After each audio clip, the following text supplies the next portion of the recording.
ஒரு பொண்ணு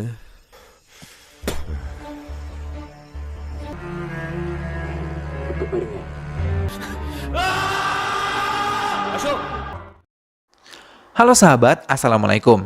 Apa kabar? Semoga sehat selalu dan senantiasa berbahagia. Terima kasih sudah subscribe dan selalu setia menyimak video-video SLMT TV. Semoga Tuhan Yang Maha Kuasa selalu memberikan rezeki yang berlimpah ruah dan juga berkah serta kemudahan urusan untuk sahabat-sahabat semua. Tentunya SLMT TV selalu hadir menemani waktu bersantai sahabat dengan alur cerita film-film pilihan. Kali ini SLMT TV hadir dengan sebuah alur cerita dari film yang berjudul Fezam.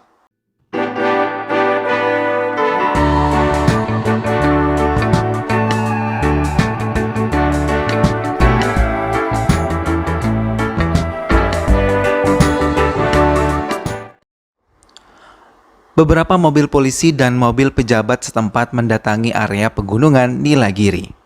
Sebuah pembunuhan terjadi dan kali ini korbannya adalah China, putri dari Menteri Kehutanan Mariapan. Semua petugas termasuk menteri yang mendekati tubuh korban yang sudah tidak bernyawa bahkan hampir membusuk. Pihak keluarga tampak terpukul kehilangan China. 17 Oktober 2014. Asok mengendarai sepeda motornya bersama kekasihnya melewati pegunungan Nilagiri yang masih asri. Mereka singgah ke sebuah warung kecil dan seorang penjaga warung memperingatkan mereka untuk berhati-hati karena banyak terjadi pembunuhan yang diduga dilakukan oleh pembunuh psikopat. Namun Lena yang ingin memperingati ulang tahunnya di puncak pegunungan tetap bersikeras untuk tetap merayakan ulang tahunnya. Setelah puas menikmati pemandangan dari puncak pegunungan, Lena memutuskan untuk kembali ke kediaman mereka. Namun, di tengah perjalanan sepeda motor mereka dihadang sebuah mobil yang parkir menghalangi laju perjalanan mereka.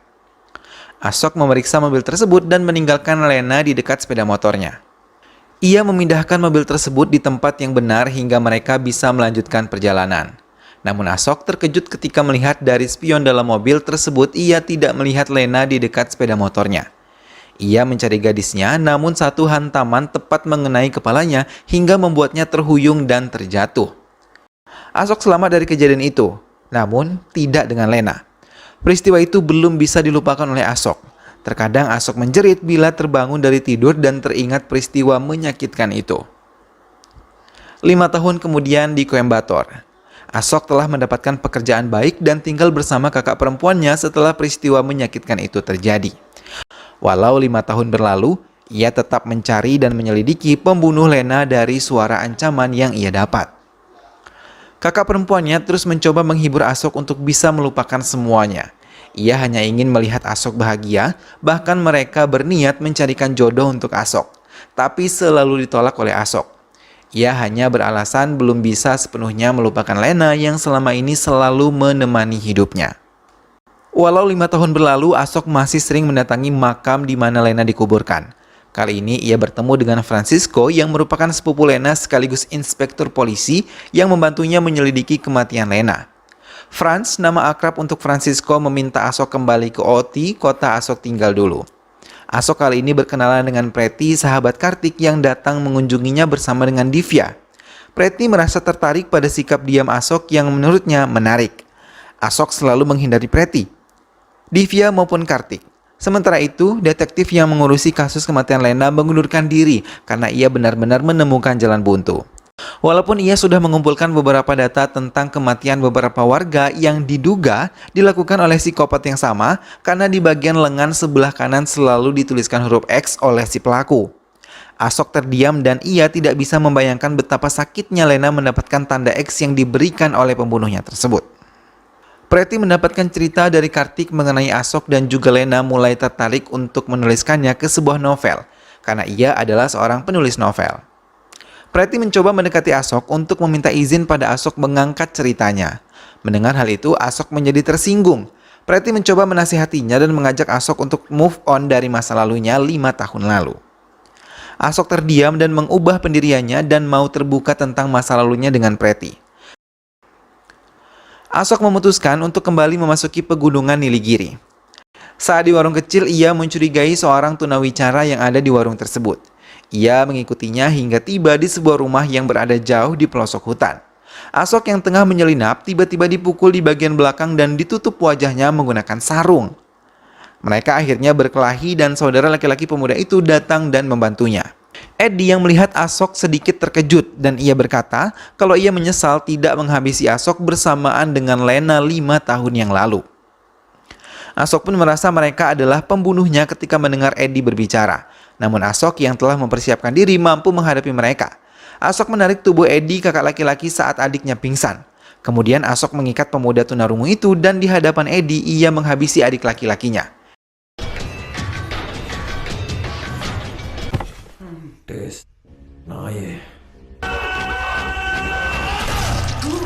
Eddie menjerit dan mengatakan ia diminta oleh seorang bernama Cassie dan mereka diberi imbalan 5 lakhs untuk melakukan hal tersebut.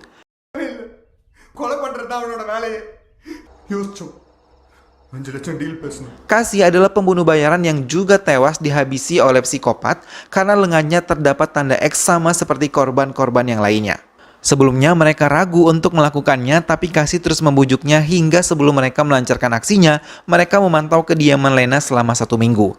Hingga mereka akhirnya mendapatkan kesempatan ketika Lena pergi bersama Ashok. Eddie didekati oleh Ashok dan ditodongkan sebilah senjata untuk mengancamnya. Eddie menyebutkan bahwa ia memang mengatakan yang sebenarnya tanpa ada yang ditutupi. Ashok meninggalkan tempat tersebut dan mendatangi tempat Cassie sesuai dengan yang dikatakan oleh Eddie.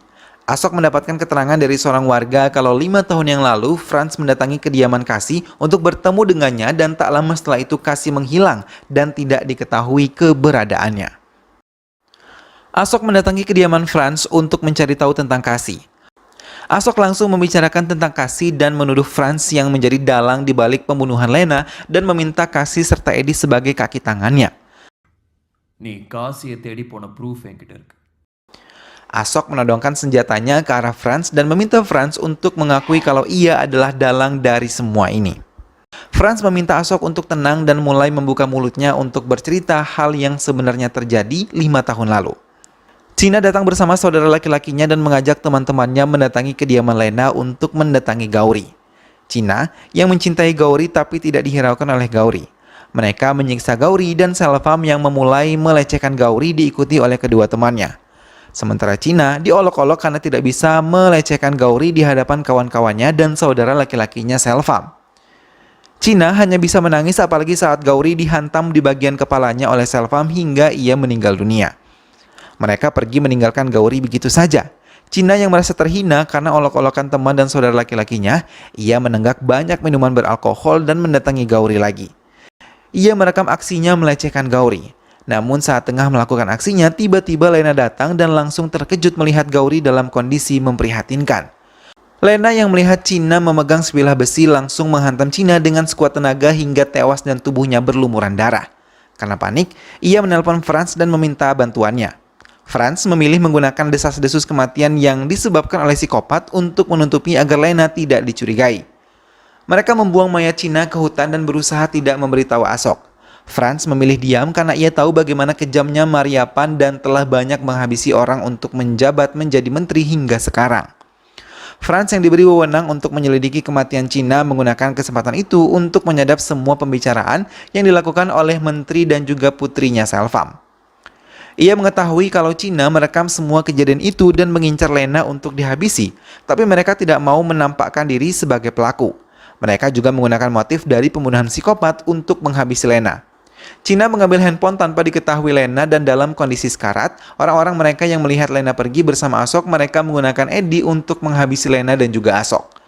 Dalam kesempatan itu, Franz yang berhasil menemukan Lena dan Ashok berhasil menghabisi Cassie dan mendatangi kediamannya untuk melenyapkan identitas Cassie.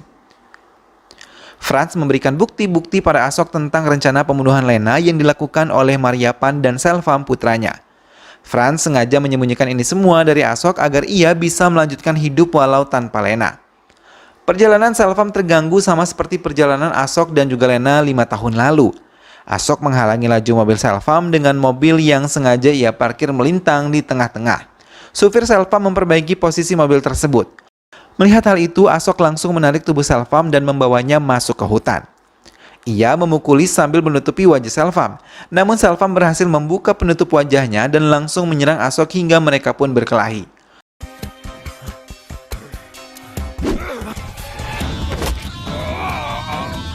Supir Selvam menghubungi Franz dan memintanya datang, sementara Selvam dan Ashok masih terus berkelahi. Ashok berhasil memberi tanda X di lengan Selvam.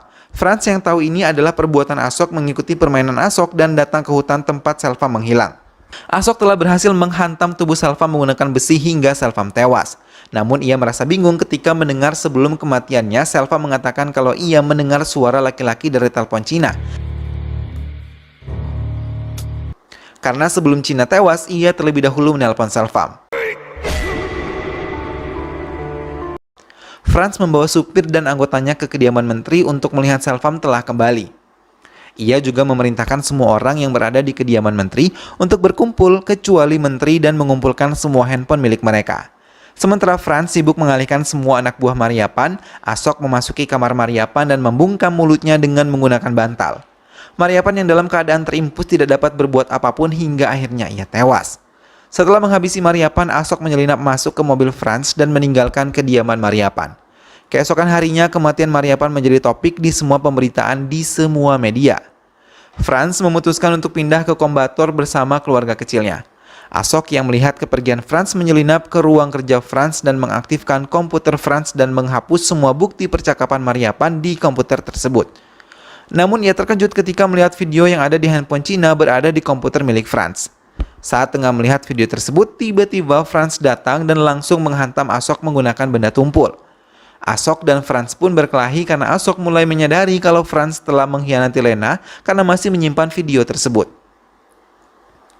Franz mencoba mengendalikan emosi Ashok dan mencoba untuk menjelaskannya. Tapi Ashok terlanjur emosi dan memukuli Franz bertubi-tubi hingga pingsan. Bersama dengan itu, handphone Franz berdering dan Ashok sibuk mencari handphone Franz hingga ia benar-benar terkejut ketika melihat tulisan Lena tertera di layar handphone Franz. Bahkan ia mendengar sendiri suara Lena, benar-benar Lena yang sangat ia rindukan. Franz yang telah pingsan dibangunkan paksa oleh Ashok hingga akhirnya Franz sadar. Ashok menekannya untuk mengatakan kebenaran yang selama ini ditutupi oleh Franz. Dengan napas terengah, Franz menceritakan lagi. Setelah Lena memukul Cina, ia mendekati Cina yang sedang menelpon Selvam meminta tolong kepadanya. Hingga suara yang tertangkap Selvam adalah suara Franz. Ia mengcopy video tersebut dan menyimpannya di handphonenya. Ia menggunakannya untuk memeras keluarga Lena. Ia adalah cucu dari kakek Lena juga. Tapi keluarga Franz terusir dari keluarga besar Lena karena ayahnya menikah dengan wanita yang berbeda agama. Lena bisa tinggal di rumah kakeknya yang megah dan Franz sama sekali tidak bisa menikmati keadaan rumah. Hingga saat kematian kakek mereka pun ia membaca surat wasiat tidak ada nama Franz tercantum di dalam surat warisan. Hingga ia menggunakan rekaman itu untuk menekan ayah Lena untuk bisa memiliki rumah dan membuat kematian palsu untuk Lena. Ayah Lena pun mengikuti permainan Franz hingga ia berhasil meyakinkan semua orang kalau Lena telah meninggal dunia termasuk Ashok. Mendengar itu semua, Ashok menangis sejadi-jadinya. Ia tidak menyangka kalau Franz bisa memisahkan dirinya dengan Lena hanya karena harta. Ashok memaksa untuk bertemu dengan Lena, tapi Lena tidak mengizinkan karena Lena telah berumah tangga dan memiliki seorang putri, bahkan mereka sekarang tinggal di Goa. Ia datang ke Oti untuk memperingati kematian Ashok karena ia hanya tahu kalau Ashok juga meninggal dunia. Ashok hanya bisa memperhatikan dari jauh kebahagiaan Lena bersama dengan suaminya. Sementara Franz masih memainkan dramanya dan mengatakan kalau pembunuh psikopat itu pasti akan bisa ia tangkap atas rangkaian pembunuhan yang telah terjadi. Ashok akhirnya menerima cinta Preti dan ingin mulai hidup baru bersama dengannya. 1 bulan kemudian, Franz yang tengah berlari pagi tiba-tiba dihantam oleh seorang yang menggunakan penutup wajah hingga Franz meninggal dunia. Setelah kematiannya, pelaku membubuhkan tanda X pada lengan kanan Franz. Ashok mencoba membersihkan semua darah yang ada di tubuhnya sambil menangis dan ia menyesali mengapa ia kini menjadi seorang pembunuh berdarah dingin. Film pun selesai. Nah sahabat, itulah tadi alur cerita dari film yang berjudul Fezam. Sebuah kebohongan walaupun berusaha ditutupi dengan berbagai cara, pada saatnya nanti pasti akan terungkap juga. Itulah mengapa sikap dusta tidak ada gunanya ya sahabat. Karena perkataan dusta itu adalah salah satu ciri orang munafik, maka jangan sampai kita terbiasa melakukan hal tersebut. Kejujuran, meskipun pahit harus tetap dilakukan karena itu adalah sifat terpuji yang saat ini telah jarang dimiliki oleh orang-orang. Mudah-mudahan sahabat semua terhibur setelah menyimak alur cerita film ini. Sampai bertemu kembali di alur cerita film-film selanjutnya. Terima kasih sudah menyimak alur cerita film ini sampai habis. Dan ingat untuk selalu dukung SLMT TV dengan cara klik like, comment, share, dan juga subscribe. Sampai berjumpa lagi sahabat, sehat selalu dan wassalamualaikum.